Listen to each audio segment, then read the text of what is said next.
Okay.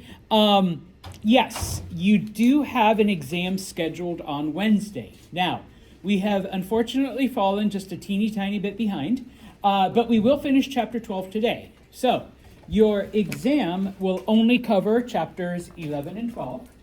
So, I will write this up here. So, only 2 chapters, so your test will be a little shorter, okay? Hopefully nobody minds, all right? Some fewer questions, okay?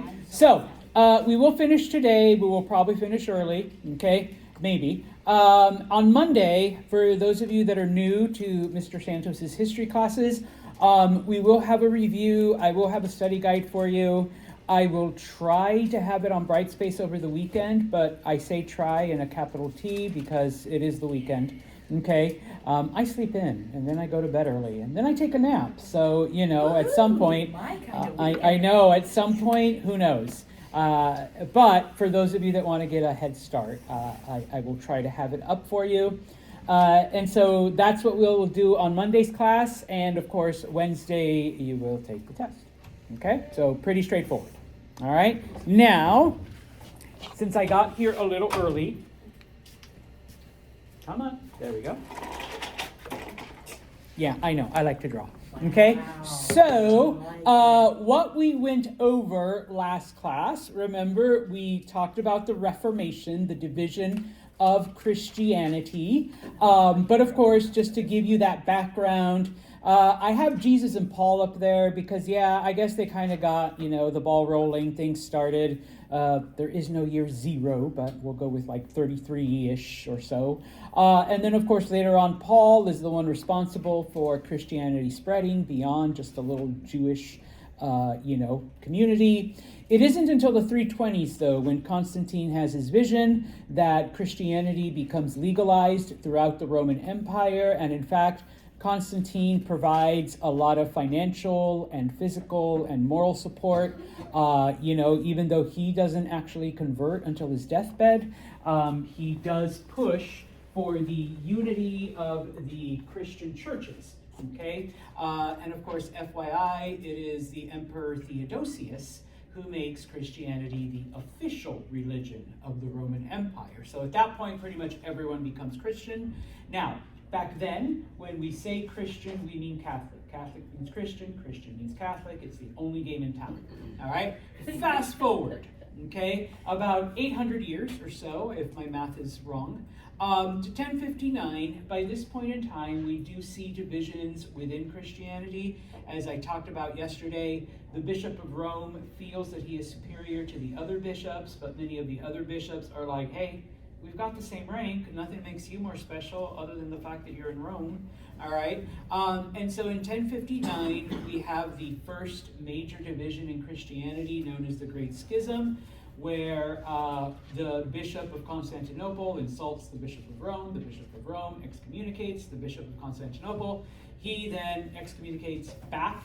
And whoever follows whom, then they split into 2 churches, the Catholic Church, I should give the full name, the Roman Catholic Church, and the Eastern Orthodox Church, okay? Now, of course, the Orthodox Church goes on to split into, depending on whatever country you're in, Russian Orthodox, Serbian Orthodox, Lithuanian Orthodox, Greek Orthodox, all of that stuff. The Catholic Church remains kind of sort of united for about 500 years, and this is where we started yesterday's lesson with the Protestant Reformation in 1519. Remember, by this point in time, a lot of corruption, a lot of naughty things are happening within the Catholic Church. And so Martin Luther, I should have written his name up here. Let's just write it's Luther. Okay, you've got time. Martin Luther, a German monk, basically begins criticizing many of the actions and many of the things of the Catholic Church, namely, number 1, the sale of indulgences, get out of purgatory free cards, basically. Number 2, the financial and other corruption. There's a reason why the Catholic Church is so wealthy. The fact that priests and bishops and even the Pope himself had families and whatnot, whereas Catholic clergy are supposed to be celibate. All right, so he had a lot of issues. So in the year 1519, we see this division, And so now we have what are known as the Protestant churches, which comes from the word protest because they form as a protest to Catholicism.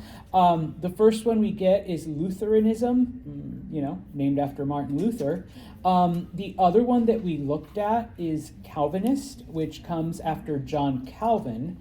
And then from there, unfortunately, this is not a comparative religion class, so we can't get into all of them. We see all of the splits, all of the divisions, all of the branches, because one of the tenets of Martin Luther's philosophy is that you should interpret the scripture according to yourself and how it applies to you. So obviously, if you don't agree with Luther, then you form your own church. If you don't agree with Calvin, then you form your own church. If you don't agree with Schmitty, then you form your own church. Okay? And so on and so on and so on. Now, of course, throughout religious history, there are, there's times when like a jillion churches form, and then you got the normal churches, and then boom, something happens, and then like everybody becomes religious, and you get another jillion churches, and yada, yada, yada. If I could draw more arrows and lines, I would have. Okay? Now, we finished off the day talking about the Church of England, and while it is considered a Protestant faith, it takes a different path because England remains Catholic for a while until the king, Henry VIII, who is married to Catherine of Aragon, wants a divorce because Catherine, number one, has not produced a male heir, all right? She's had daughters, but no sons. And number two, Catherine is getting older. She's like 30, and not only is she getting old, but she may not have a lot of baby years left, and we still need a boy, okay, type of thing. So he has met what do you kids call it? A snack? Named Anne Boleyn. She's young, she's cute, she's fertile, I guess. And in order to marry her, he first has to get rid of his marriage to Catherine. Catholics, what's the issue with divorcing Catherine? It's not allowed. It's not allowed. The Catholic Church does not allow divorce. But don't worry, the beauty of Christianity, there's always a loophole. All right? In this case, it is annulment. Okay? You can have the marriage annulled, which basically means it never happened. Okay? And so, typically, this would be a valid reason. I'm the king. I'm married to a woman who has not produced a male heir. Okay? So, the Pope should say annulled. But the Pope is Catherine's cousin. Yeah, we're not going to do that. I know, the soap opera, right? The drama. So, what Henry does is he says, fine, Catholic Church, you are cut off. We are no longer Catholic. This is now the Church of England. I am the head of the Church of England, and I annul and divorce myself. All right? And so, okay, from there, we get, like I said, the Church of England. It is known as the Anglican Church. When settlers come to the Americas from England, they bring it with them. When the U.S. gains its independence, you can't call it the Church of England in America, so it is the Episcopalian Church. And just as an FYI, I know we didn't have time to talk about it on Wednesday, but there are branches, there are things that break off from the Episcopalians. Okay, this is where you get one branch of the Methodists, and you also get a couple like other of the things there. So that kind of breaks off as well. For those that were curious, because I did have someone ask, these are Henry's wives, bless you. He had a total of 6. As you can see, he didn't want to remember a lot of names, so there were 2 Annes and 2 Catherines. Yep, he got lazy. Yeah. Also, back then, we didn't have, a wide variety of names. There were no, Taylors and Jadens and Connors and, sorry, that's a boy's name, but, whatever, okay? Yeah, we had Catherines and Annes and, 3 Catherines. I mean, come on. I mean, I won't even date women named Amy. Just a bad experience. So this guy's marries 3 Catherines. You think he'd be done with them, all right? Maybe Type he of thought thing. the next one would be younger, fresher than the last. Maybe. And you know what? They actually were, but none of them produced a son. I mean, come on. Yeah, but he had physical deformities and died as a teenager. So, okay. Anyways. As we all know nowadays, it's the man's fault, not the woman's. Yes, it is not the woman's fault, ladies, okay? You know, before you get all, yeah, we know it's the guy's fault, all right? Now, the Catholic Church, of course, is not going to take this lightly. So, we end up with what's called the Counter-Reformation, okay? So, first we have the Reformation, which is all of the churches splitting off, like Martin Luther doing his thing. Now we have the Counter-Reformation. And you would think, number one, that the church would be like, okay, all of you people that have left us, come on back. Let's bring you back. But the Catholic Church basically says, you know what? Good riddance. Because obviously they weren't faithful enough. They didn't have enough belief in us. Okay? And so we end up with what's called the Council of Trent. Okay, now a lot of stuff happens. This isn't a religious history class. This isn't a seminary, so we're not going to get into all of that. But the two things that are important for you as history students, number one, okay, the Catholic Church doubles down on its teachings. Okay, you need the sacraments. All right, you need baptism, you know, confirmation. You need like all of that, marriage, blah blah blah blah blah. You need it. Okay, you need your priest. You need confession. You need all of that, thanks, Father. All right, for all of those things. Okay, but Luther had a point. Okay, yeah, maybe we shouldn't be selling get out of free purgatory cards to people, and so they agree. Okay, let's stop selling indulgences. You know what? We should probably not turn the other way when priests have 3 or 4 wives or have kids out of wedlock. I mean, we should probably put a stop to that. So let's enact those reforms, okay? And so yeah, it is, and even though I only put those two things up, it is after the Council of Trent that the Catholic Church decides to establish a formal seminary program to train priests and, you know, to make sure that they're actually entering the priesthood for the right reasons and not just because it's like, you know, free clothes, free place to live, you know, you get all, you get all kinds of libraries and knowledge. Because honestly, a lot of people, both men and women, would go to serve the church because it was the only place that you could get an education. It was a guaranteed place to live. Like, you didn't have to worry about, you know, housing, you know, type of thing. And so they're like, okay, well, let's try to kind of root some of those people out, you know, and make it so that, you know, they're trained in the church and whatnot. Okay. We also see the formation of various religious orders. Okay, because it's one thing to say and it's one thing to proclaim certain things, but let's have a system in place. And so we get what is called the Society of Jesus.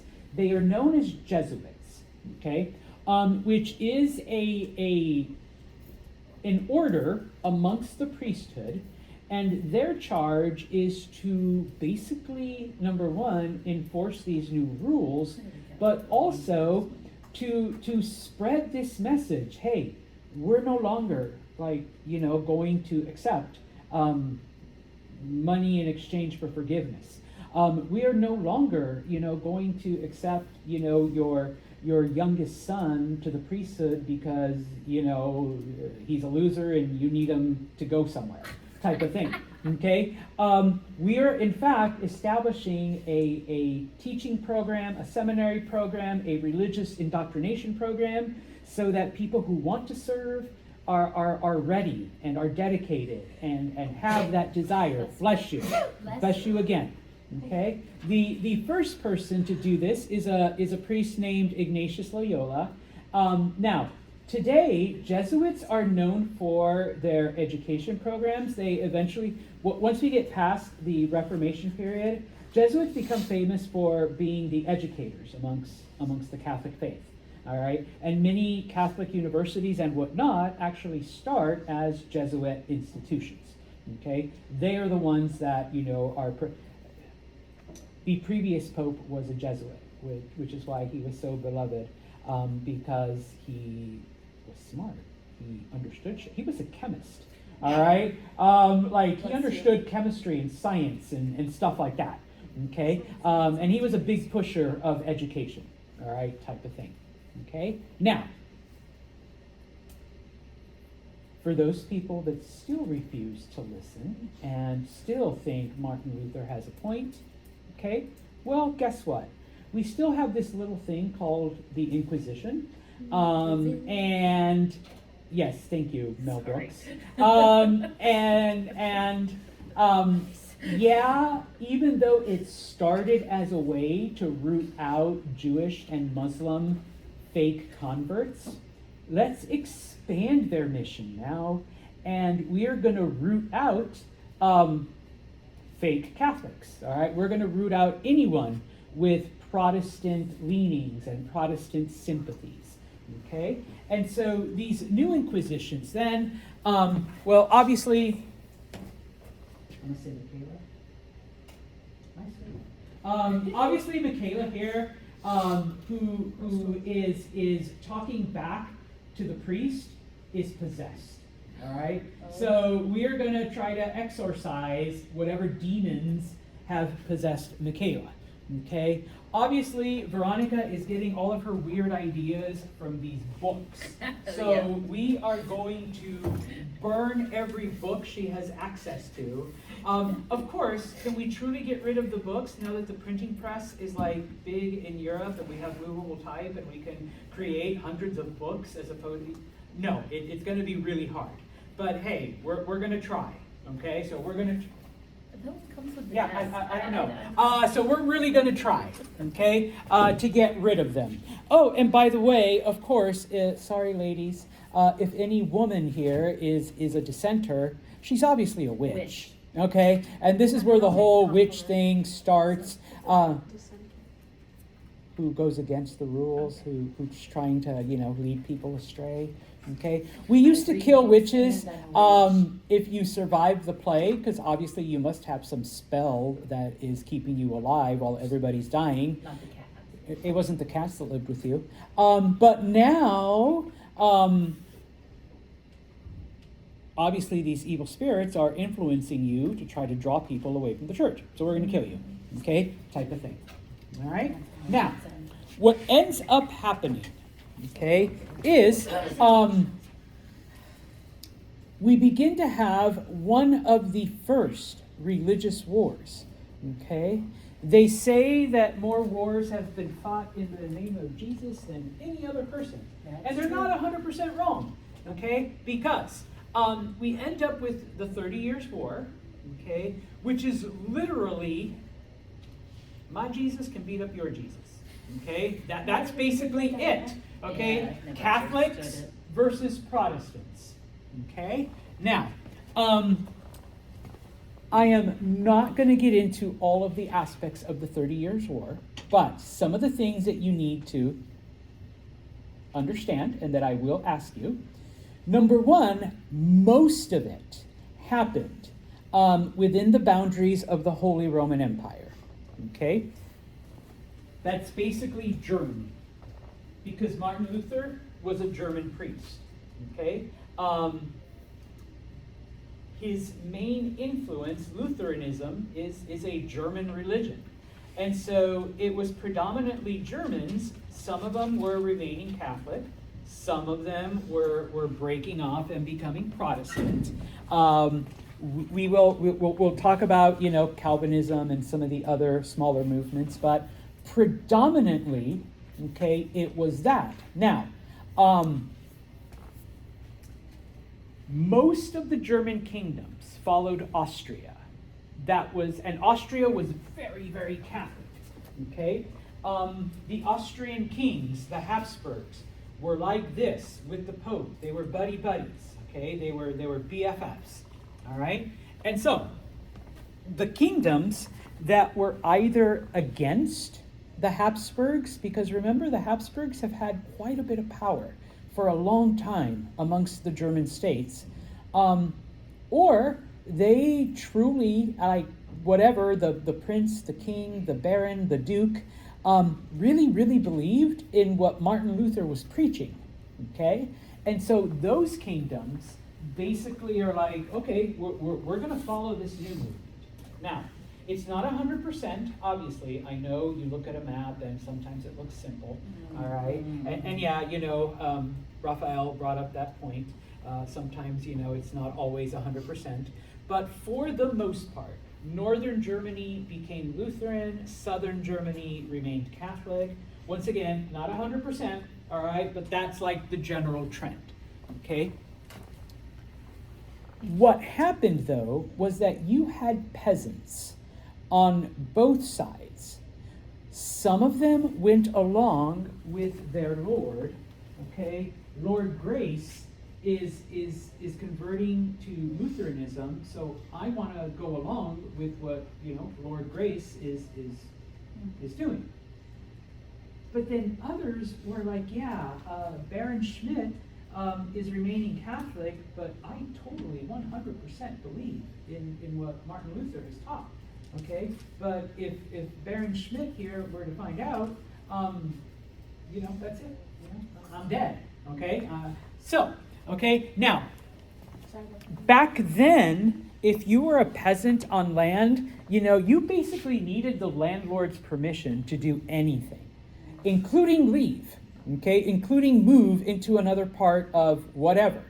Okay, and so this is why, during the Middle Ages and whatnot, and part of the reason why, the Dark Ages, you literally never left. You never traveled more than 10, 15 miles from where you were born. All right, that was it. You were born here, this is all you knew. Okay, type of thing.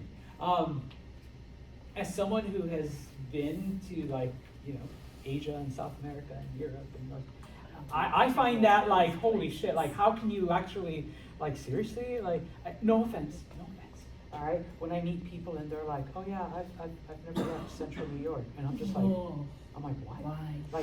There's a whole planet out there, okay, type of thing, all right? And so in this case, though, people that wanted to leave could not, okay? Now, the other thing that happens, okay, the Netherlands were under the control of Spain, okay? The Netherlands had embraced Calvinism. Spain is very Catholic. So, both Spain and the Netherlands use this. It's kind of a sideshow, but still a part of the larger 30 Years' War. They use it as an excuse to break away from Spain. Okay, Spain, spoiler alert, eventually loses. The Netherlands does gain its independence, but this weakens Spain, okay, to the point where, about 50, 60 years later, begins the downfall of Spain as an empire. Now, granted, it takes about 300 years before Spain finally loses everything, but this is the beginning of the end, okay, for Spain, all right? Now,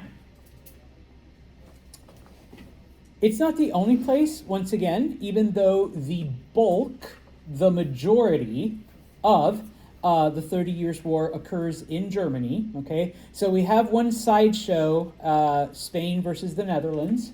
The other sideshow, okay, is in France, okay? And maybe I should have saved the map for today, because this shows us that not everyone in France was Catholic, okay? We end up having a French Civil War where it's strictly divided along Protestantism, i.e. Calvinism, versus Catholicism, okay?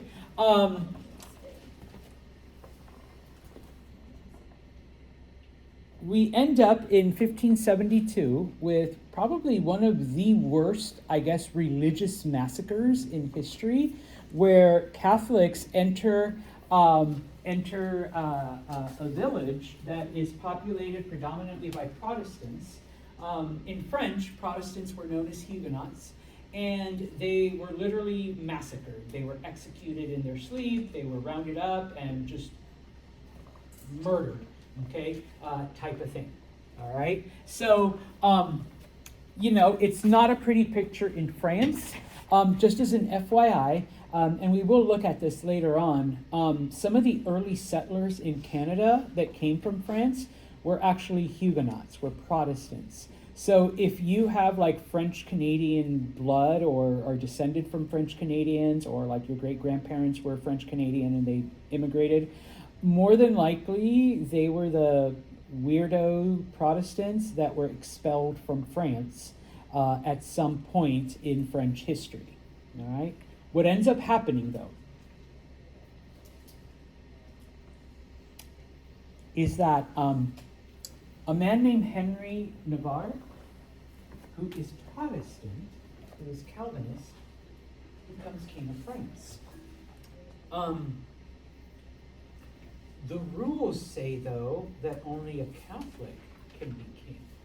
And in a lot of countries, okay, this was the case.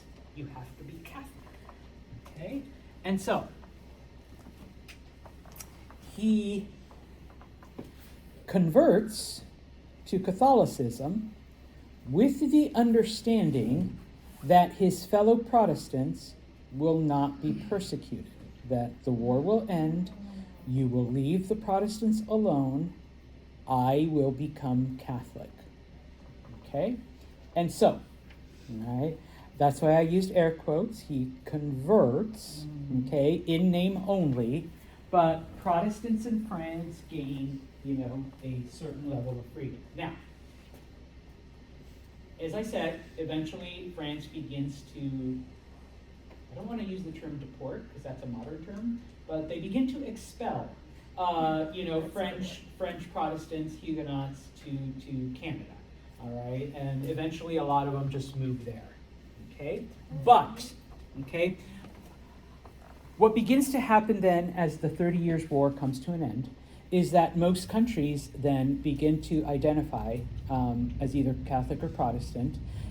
Granted, there will always be a minority of the other group within their borders, but, depending on what the king or the ruler or the prince or the baron or whatever, okay, that becomes the dominant religion of the area, as opposed to forcing, someone to convert, okay? And of course, because the Protestant nations, because the belief based on Martin Luther's teaching that everybody should read the Bible for themselves, if it's not in the Bible, you don't need to do it, all of that, well, it doesn't help if the Bible is in Latin, okay? And once we get into France, well, it doesn't help you any if the Bible is in German, if you're French. So let's translate the Bible into French, okay? If you're Dutch, it doesn't help you if the Bible is in both German and French, so let's translate it into Dutch, okay? And so on and so forth. The Catholic Church remains with the Latin, okay? It's a couple hundred more years before the Catholic Church kind of catches up with the idea and begins to translate the Bible into, other languages as well. Okay, but it's the Protestant churches that start that. Okay, now that is the division that we end up with, and to once again address the concern, yes, there will always be some minorities. Okay, so a Protestant minority, a Catholic minority, within, Protestant lands and so on and so forth, okay, type of thing. Only in places like Spain and Italy do you get like 100% Catholic, like nobody deviates, from that type of thing.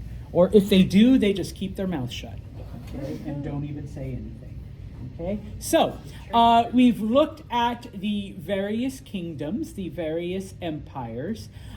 Now, just to go back, because I don't think I have it, but I'll do this. When it comes to the 30 Years' War, some of the other effects, number one, Protestants are allowed to move, okay? I'm sorry, I meant peasants are allowed to move into kingdoms that correspond to their belief, okay? So if you're Protestant and the king is Catholic, you're allowed to move into a Protestant kingdom, and vice versa. If you're Catholic and your king is Protestant, then you're allowed to move into a Catholic area. Okay, and so in France, king is Catholic, but we give Protestants their freedom, and in the Netherlands gains its independence, type of thing. Okay, now the last thing we are going to look at. We might look at China, but the last thing we're going to look at specifically here. Okay, we're going to go back to Asia. Okay, and during this time, okay, so we've looked at the Ottomans, we've looked at the Reformation, and now we are looking at India. Okay, India comes under the control a group of people known as the Mughals. Okay, the Mughals are Indian, except they are Indians who have converted to Islam. Okay. Remember that Muslim missionaries have been traveling along the Silk Road and have been traveling to different parts of Asia for a couple hundred years now, okay, bringing Islam to different parts, okay? And so you do get a portion of the Indian population converting to Islam. Eventually, those Indians who are Muslim come to take control of many of the Indian kingdoms. Now, remember that India isn't united until the arrival of the British. So even though the Mughal kingdom is able to bring a large portion of India under its control, it's not the entire area. Okay? Now, around the same time, we get the arrival of Europeans. Okay, so within this kind of religious instability, first the Portuguese, then the Spanish, and then of course you get the English and the Dutch. Okay, remember that when the Portuguese first show up, okay, it is by showing off their military might, their cannon, their guns, that they convince the Indians to allow them to trade, to sell them things, okay? And so obviously, when it comes to the Mughals, they've heard of these Europeans from the far end of the Islamic kingdoms, and so it's like, oh God, here they are again, now. And so they realize that, yes, okay, we need to, develop artillery. We need to develop strategy. We need to develop weaponry and give it to our people that will allow them to resist the Europeans. Okay? Now, there is one Mughal ruler known as Akbar. Okay? He is the one, because obviously he realizes, number one, we need weapons, we need cannon, we need, all of that stuff. But also, we need to unite, okay? As it is right now, the Indian kingdoms are all separate. There's all these different groups, okay? If everyone can come together under our control, okay, then we will be able to better resist this European incursion, okay? So Akbar is actually influential in bringing together a large portion of India. Not all of it, okay, but all right, but a very good portion, okay. And of course, as always, number one, let's try to negotiate. Let's arrange treaties, okay. Number two, once again, me and Grace get together. Grace, your son can marry my daughter. All right, and boom. Your all right, going places. They are, and so our kingdoms are now united. And if that doesn't work, if diplomacy doesn't work, if Grace says, oh, your daughter is nowhere near good enough for my son, okay, then, of course, there is war, okay? There's always warfare, all right? We can just force them, okay? Now, once again, even though this is how the Muslim rulers of India are bringing together all of the kingdoms, like other Muslim conquerors before them, all right, bless you, they do allow the people to maintain their old beliefs and their old traditions. Okay? Now, in the 1500s, okay, obviously, Europeans have been there, and they are getting wealthy from this trade. Okay, those Indians that are trading with the Portuguese and the Spanish. Okay, now, because they have been able to unite, because they have been able to incorporate cannon and gunpowder and quote unquote modern weaponry, okay, they are able to keep at least the Portuguese, because, the Portuguese weren't all that tough militarily.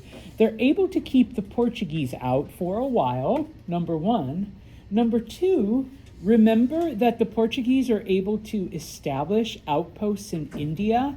And so, the Mughal rulers understood that if we let the Europeans have, just like, okay, we'll give you the city of Goa, we'll give you this outpost, okay, they would be happy. Especially the Portuguese, because they just came to trade. They just came for, the good stuff, because they would just sell it in Europe and get rich, okay? In 1578, all right, Akbar allows Jesuits to enter India, okay? By now, the Spanish have arrived, and the Spanish have convinced them to trade. The Spanish are very, very Catholic and very convinced that the more converts they bring, the greater their salvation will be. Okay? So, let our missionaries in or else. All right? So, he lets them in. Okay? By the 1600s, okay, we begin to see the arrival of the English and the Dutch. Now, while the Dutch were similar to the Portuguese in that they were only interested in trade, their methods were much harsher and they were much more aggressive. We'll talk about how the Dutch went about their trade in a future chapter. The English, don't get me started. They were there to take as much as they could, all right? And they didn't care how they did it, and they didn't care how they accomplished it, okay? Now, of course, those groups that interacted with the Europeans got richer. Those that didn't got poorer. Those that refused were either wiped out or were completely shut out from any future trade. All right, but overall, Indian leadership was okay with how things were going because, number one, there was a minimal European presence. Okay, so you're not going to cause a lot of trouble. Number two, the Europeans are bringing gold and silver, bless you, okay? They're bringing gold and silver, so they're paying in hard currency and we're getting richer, okay? And that's all that really matters, okay? Of course, Akbar doesn't realize the small mistake that he makes in allowing Jesuit missionaries. And one of the things about, and not just India, but some of the other parts of Asia, is that they didn't realize at first that there was a difference in attitude amongst the different European groups. Not everyone was going to be like the Dutch or the Portuguese, where they only wanted trade. Not everyone, was going to be, bringing gold like the Spanish. Okay, or silver like the Spanish, all right? Oh, the English come up with some very devious ways of obtaining stuff, okay, type of thing. So, all right? The darker green, okay, is what the Mughals initially take over. The lighter green is what Akbar eventually conquers. So yeah, the Mughal Empire does in fact encompass a lot of India, but not the entire thing. And then the cities that you see along the coast, by the end of the Mughal period, because it does come to an end, those are the different European outposts. So as you can see, eventually, yeah, it starts off with like two of them, Goa and Bombay, but then eventually, different European powers begin to take different cities on the coast. I guess it's Portugal, Bombay, British, French, British, Yeah, Dutch. and in some cases, it starts off with the Portuguese, then the Dutch arrive and kick out the Portuguese, and then the British arrive and kick out the Dutch. All right, and so they become the dominant power. There's only one little French one. I know. We'll talk about that. All right. Finally, okay, China. Okay. Remember that the Ming Dynasty is the one that takes over after the expulsion of the Mongols. Okay. It was the Mings that did away with paper money. It was the Mings who were only interested in silver. Okay. So when the Europeans arrived, as long as you have silver, you're good. We love you. Okay. And so, okay, now, at this point in time, Europeans are still, limited enough so that as long as the Europeans only show up into certain cities, don't forget your silver, Europeans, then we're okay. Okay, you can buy the stuff that you need. You don't go anywhere else. Once you have your stuff, go home. Was there a punishment if you tried to pay with anything else, like with without silver? It just wasn't accepted. Okay, I was like. Now, of course, if you try. tried to sneak, with someone like, hey, like I'll give you, European pots and pans, then yeah, there would probably be some kind of punishment, probably death, all right, or you would at the very least, your license to interact with foreigners would be revoked, all right. Now,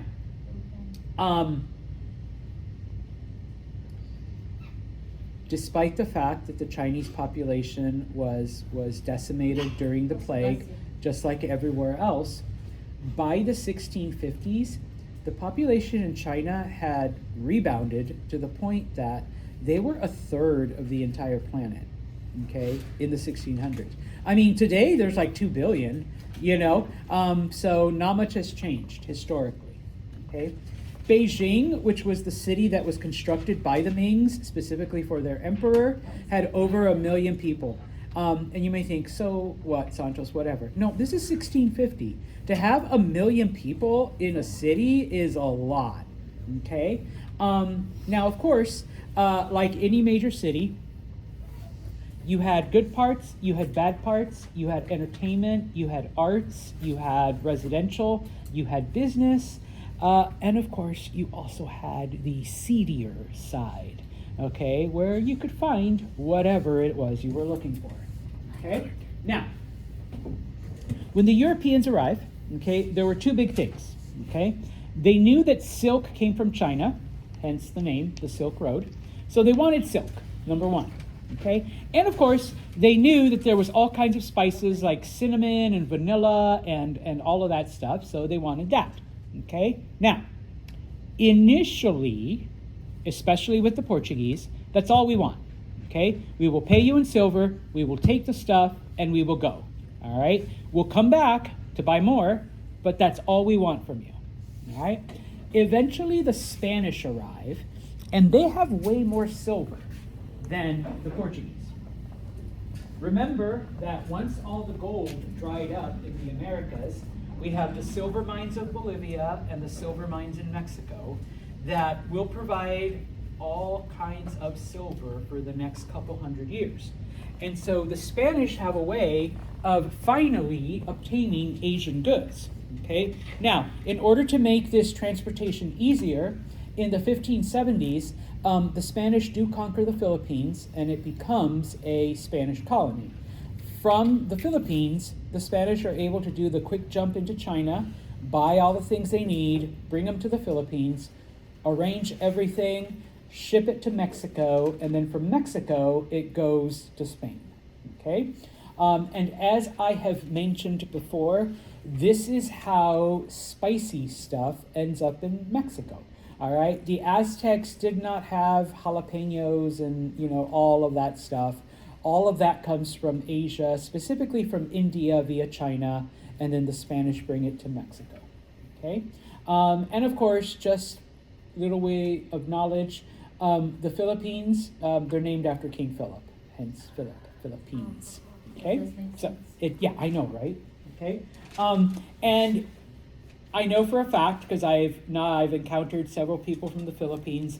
The main language, Tagalog, like about a third of it is Spanish. So like the days of the week in Tagalog are Spanish. Foods, Spanish. Names, Spanish. I can at least order food in Tagalog. All right, not much else though. All right, so okay, once again, the world map.